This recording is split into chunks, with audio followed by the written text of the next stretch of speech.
What up, everybody? Thanks for clicking on the video. Today we'll be talking about some dividends. I'm going to try to make it as easy as I can for you to understand. But let's just go ahead and get right into it.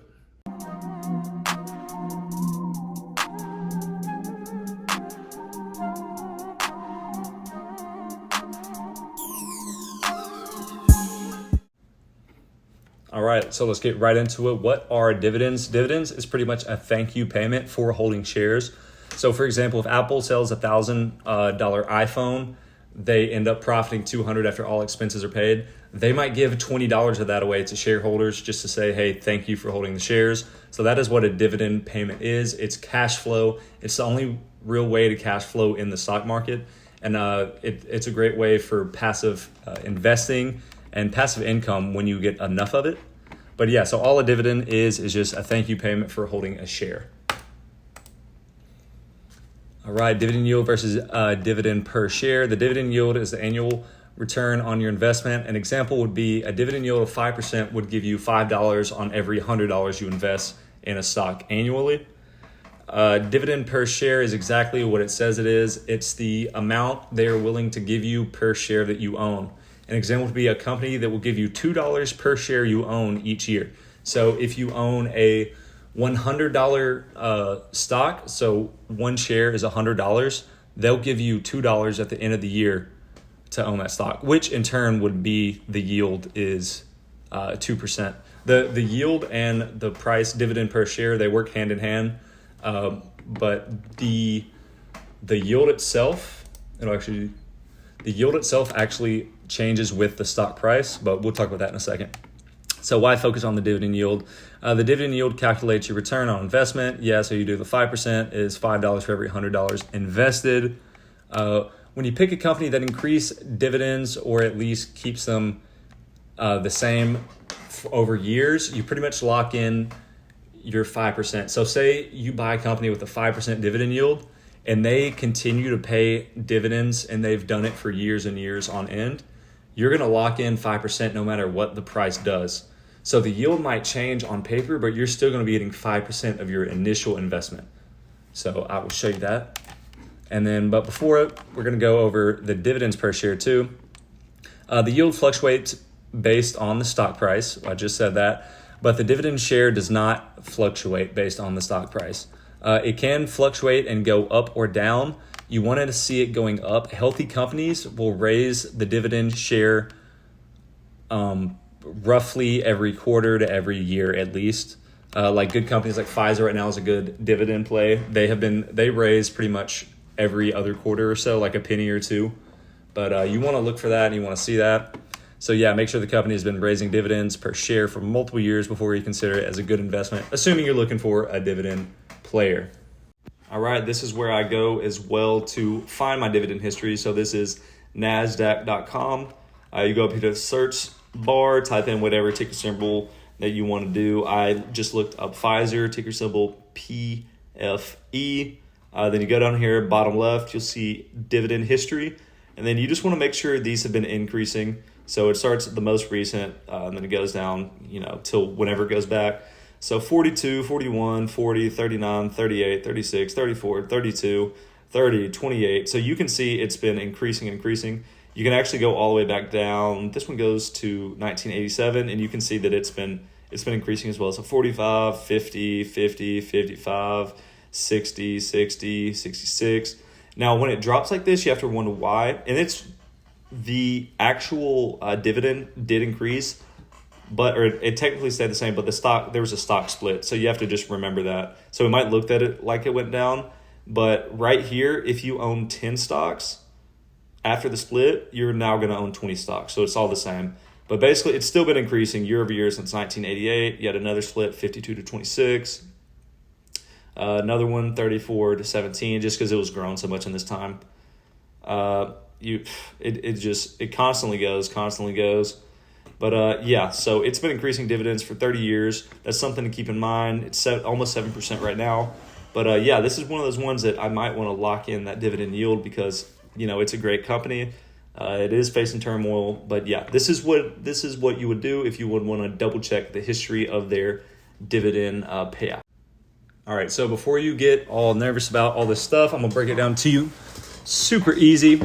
So for an example, this is you buy 10 shares of a company that costs $100 per share. So you spend $1,000 on this company.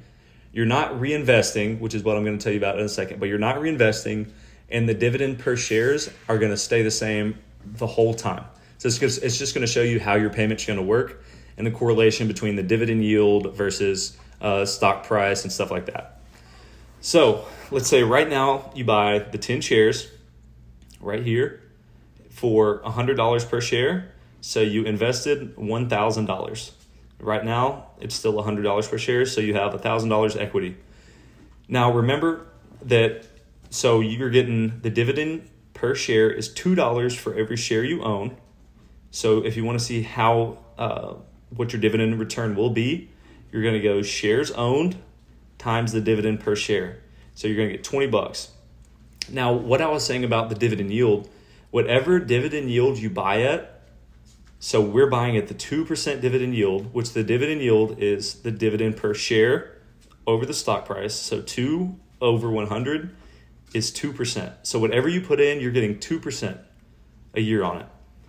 Now, remember I said that you're pretty much locking in whatever yield you have, assuming that this right here, this dividend per share, stays the same or goes up.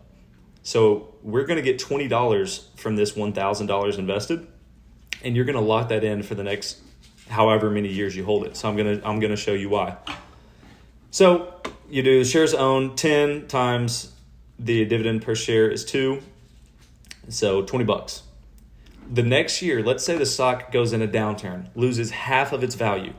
It's now only $50 per stock, but you still own 10, and they're still giving $2 per share. So you still get your $20, right? Now look at the dividend yield. It's gone up because remember the dividend yield is just the dividend per share annually. By the way, this is annual payments. The dividend per share annually over the stock price. So now your dividend yield is at 4. So this would be a good spot to get into if you're waiting to maybe buy more of the stock you like. You're like, okay, the dividend yield is up. It's a company I like. I can lock in this 4% and continue to see the growth because I think it'll go from $50 to $100. So the next year passes. The company's now doubled and they're back to 100. You're still doing the 10 times 2. You're still getting the 20, and then the yield stays the same. And then the next year it doubles. Now it's at 200. Your dividend yield is only 1%, but like I said, you're still doing the shares owned times the dividend per share. You're still getting the $20. So it's something to keep in mind with the dividend yield. Whatever you buy at, so right now, like Pfizer, I talk about a lot, is at a 6.7-ish% yield, and they increase dividends. So I would at least get 6.7% on my money for the foreseeable future, no matter what the stock price does, assuming that they don't cut dividends, which they haven't in a long time, not that I know of. All right, so the formulas, well, it's just what I was going over. So the dividend per share, that's how much they're going to pay you each year, times the shares you owe, that's just your dividend return, which we just saw that. So that would be the shares you own times the dividend per share. And then that just gives you your return, which is right here, $20. All right, a dividend per share divided by the stock price is your dividend yield. We saw that right here. So the dividend per share, 2 divided by the stock price, 50, would be your dividend yield, which is 4%. All right, and this is, I put that little star up there, my little artistic star up there, because this is the most important slide. You don't even have to fully understand these numbers. I'm going to mildly go through them, but I don't want to confuse anyone. I just want you to realize this is the same exact, so this is the same company, but this time the company has been raising dividends and you invest. So you're reinvesting the money that you get from these dividends. You're reinvesting all this. So to start off, first things first, look at the end of 2027. You have $21.78, and without investing, you only have $2,000. So that's the first things first. You make more money like this, but this is a snowball effect. It starts small, and years down the road, it absolutely blows up. So I'm gonna break it down real slow. You can pause it here, follow along, but you can see how each of these works together. So stock price, same thing, $100 for 10 stocks. They give $2 a share. That's a 2% yield. You had to buy it all for $1,000. That's how much it costs you. 10 times 100 costs you $1,000. You get your dividend return, which is still the 2% of your total investment. So you get your return right there. Now you have $120 because you reinvested that now. So now with this $20, you bought more of the stock at this price. So now you don't have to worry about how this math works, but basically $20 will buy you 4/10 of a share, or what is that, 2/5 of a share. So now you own 10.4 shares, and they raise their dividend. So now you're getting 10.4 times 2.25. So now you're getting $23 a year. And then, which obviously their dividend yield went up just because the price went down and the dividend per share went up. But that's not the point. You're just seeing how the compounding is working. So all this goes through, you do your shares owned times your dividend per share. Now you're getting $23 per share you own, or in total. All right, then you add that. Then this $23, you buy more stock when it's back at $100. So now you own 10.6, and then the dividend went up again. It's now 2.5. Multiply these together. Now you're getting $27 at the end of the year, and then so on and so forth. Then you move that 27. You buy 27 more dollars worth of the stock when it's $200 per share. And then now it's 10.74 times the 2.75 because it increased again. And then this will give you $30. So all the math, you don't have to worry about the math. You just have to realize that when you reinvest these dividends and you buy a company that increases the dividend per share, it's the golden pocket. It's what Warren Buffett, every Wall Street legend that you ever know, buys dividend stocks and they reinvest all of it. And it is a crazy snowball effect. But this is what I've been focusing on for the past year, because I think a lot of dividend stocks have been forgot about based on AI hype. I think a lot of people are chasing the NVIDIA hype, which I like the company, but that's not the point. The point is people are forgetting about these. They're thinking these 5% dividend stocks are not attractive because they're used to a 30% SPY, gain. But, we'll see.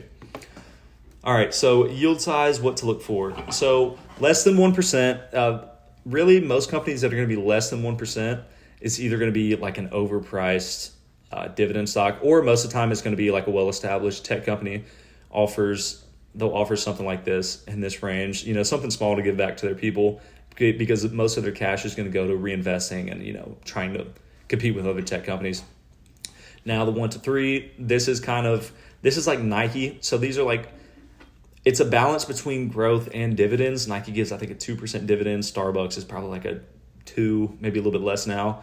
But it's like that. It's that middle ground between, okay, I want this share to go up in value, but I want to make a little cash with it. That's what you're going to find in that range. Now, the 3 to 5 is kind of the golden area where you want to be looking.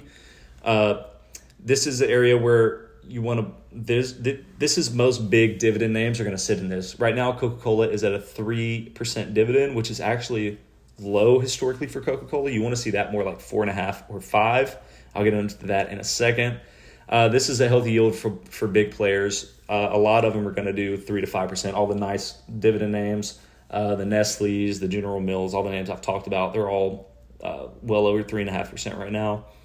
Now the 5 to 10%, this is where you want to be cautious, because when a company is giving out 5 to 10% and they aren't normally doing that, it can mean a few things. I mean, there's always certain circumstances where the higher dividend yield is just because the company is making so much money they want to give more out, but normally that isn't the case from what I've seen. It's normally because the yield and the stock price is inversed. So like you saw earlier, the stock price went from 100 to 50, the yield went from 2 to 4. So if the yield is going up, the stock price is probably going down, and you want to make sure that when the stock price is going down, there's a valid reason for it going down, not just something, not just something, or sorry, if it isn't a valid reason, then you want to be buying it and taking advantage of these yields and locking in these yields and ride the wave up. That's kind of what I've been trying to do with a lot of companies that have these 5 to 8% yields right now. It's because I think they're undervalued, and I want to lock in those 7% gains a year while I still think the company can double in the next 5 years. Now, anything over 10%, I don't personally touch. I wouldn't suggest you to, because that means the company is in trouble. It's like Walgreens right now. Walgreens, I think, offers like a 12% dividend, which is, it sounds good, but then they're just losing so much money. They're in so much debt. It's a rough one. But why yields change? So could be growth company that wants to spend more money on research and development. So they might give a small dividend or none at all. That's kind of where like Amazon is, Nvidia is. They aren't going to give you much dividend yield just because there's no point, because their main goal is to increase their share price. And if they spend all their money that they make in their company to give it out to shareholders, they can't reinvest in the company and make new tech. Could be an overvalued dividend company that has a dividend of less than 3%. That's something like Coca-Cola, right? So their dividend was just like 2.8, maybe 2.9%. And that is really low for the company because, like I said, when a company's the price versus the dividend yield on established dividend companies like Coke, they're inverse. So Coca-Cola went through the roof, went up like 50, 60, 70% this past year to all-time highs. The PE ratio was really high, which signaled that either the company is overvalued or people will see growth potential in Coca-Cola. I think it's just overvalued. I think people rotated into defensive stocks a little early, and now they're getting out of it. But just keep that in mind, the overvalued certain names, if their dividend yield is low and they're known to be a dividend company, check their average yield over the past 10 years. You can find that on TradingView as an indicator. If it's low, they might be overvalued, so just be careful on that. Maybe the company normally pays a good dividend, but is in a little bit of trouble, so the yield is high. This is what I believe Pfizer is in right now. Pfizer has always given a good dividend, but right now it's the highest we've seen since like the 2008 to 2011 range. And even in that range, back when Pfizer was doing the same thing it is now, losing 60, 70, 80% of its value, it was still increasing dividends, that's what gives me hope in companies like that. Now, I haven't done my full research on Pfizer. I'll probably make a video on that, but I am definitely looking into it.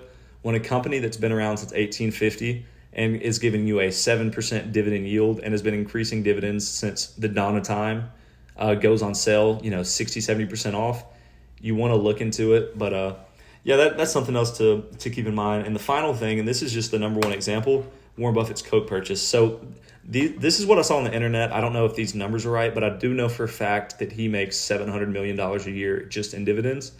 But supposedly he only invested he invested $1.3 billion in a Coke 30 years ago. I think it was like 88, 89, and 94 were the years he was buying. But so he invested $1.3 billion. 30 years later, he's now making passively. This is without including the 20x that the stock price itself has done. This is just the dividends and the reinvesting. He now makes $700 million a year to sit on his butt just for holding Coke. This just shows you that time wins, patience wins. And this is why I'm looking for names. I don't have $1.3 billion, but if you think about it, if this was $13,000 and in 30 years you can be making $7,000 a year just off of something you held, on top of it 20x, and so your $13,000 is, what is that, $260,000, and you're still making $7,000 a year, $8,000 a year just to own it. It's an absolute win. So that's what I'm hoping to find in the near future. But yeah, if y'all like this video, let me know. I try to make it as simple as I can. I know it's a tough subject, but let me know what y'all think and comment if you have any questions, and thank y'all for watching.